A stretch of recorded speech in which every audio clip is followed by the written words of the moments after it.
এই মুহূর্তে talk of the country ভূমিকম্প। সারা দেশেই একই আলোচনা। ফেসবুক, ইউটিউব, আপনি যেখানেই যাবেন, হ্যাঁ, আড্ডা, যেখানেই যাবেন সকলখানেই কিন্তু এই ভূমিকম্প। ভূমিকম্প আসলে বড় একটি ধাক্কা দিয়ে গেল আমাদেরকে, এবং আল্লাহ তাআলা বুঝিয়ে দিয়ে গেলেন তোমরা সতর্ক হও। এবং আমরা কিন্তু সতর্ক আছি, নিজের অবস্থাও দেখতে পাচ্ছি কিভাবে ছোটাছুটি করছে। এবং ঢাকা শহরের সমস্ত মানুষ যারা সুউচ্চ বিল্ডিং এ বসবাস করে তারাও কিন্তু এই ধরনের ছোটাছুটি করেছে।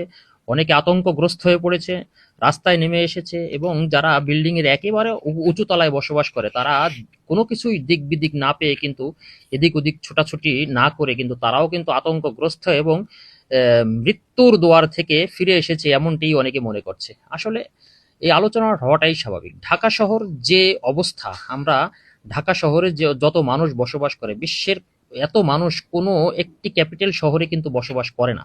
যার কারণে ঢাকা শহরে আমরা বেশি পরিমাণ মানুষ বসবাস করি এবং সুউচ্চ বিল্ডিং, আর বিল্ডিং গুলোও কিন্তু একেবারে রাজুকের সেই মানে বিল্ডিং কোড মেনে নির্মাণ করা হয়েছে এমনটিও নয়। এবং অধিকাংশ বিল্ডিংই কিন্তু আপনার ভূমিকম্প সহনীয় ভাবে তৈরি করা হয় না, যেটা উন্নত বিশ্বে তৈরি করা হয়। যাই হোক, অনেকেই তো বিল্ডিং করেছেন, রাজুক থেকে অনুমোদন নিয়েছেন, এবং অনুমোদনটাও হয়তো বৈধভাবে নেননি। যেভাবে নিয়েছেন বিল্ডিং সেভাবেই করা হয়েছে। এই ভূমিকম্প সহনীয় যদি বিল্ডিং গুলো থাকতো তাহলে কিন্তু এত আতঙ্কগ্রস্ত হওয়ার কারণ ছিল না। যেহেতু নেই, এবং সেহেতু আমরা আতঙ্কগ্রস্ত হয়ে পড়েছি। আল্লাহ তাআলা অল্পতে আমাদেরকে রক্ষা করেছেন। যদি এই অল্পতে রক্ষা না করতেন, আরেকটু বেশি পরিমাণে হতো, তাহলে হয়তো কি অবস্থা হতো সেটা চিন্তা করেই ভাবা দুষ্কর হয়ে পড়ে। আল্লাহ তাআলা সবাইকে হেফাজত করুক।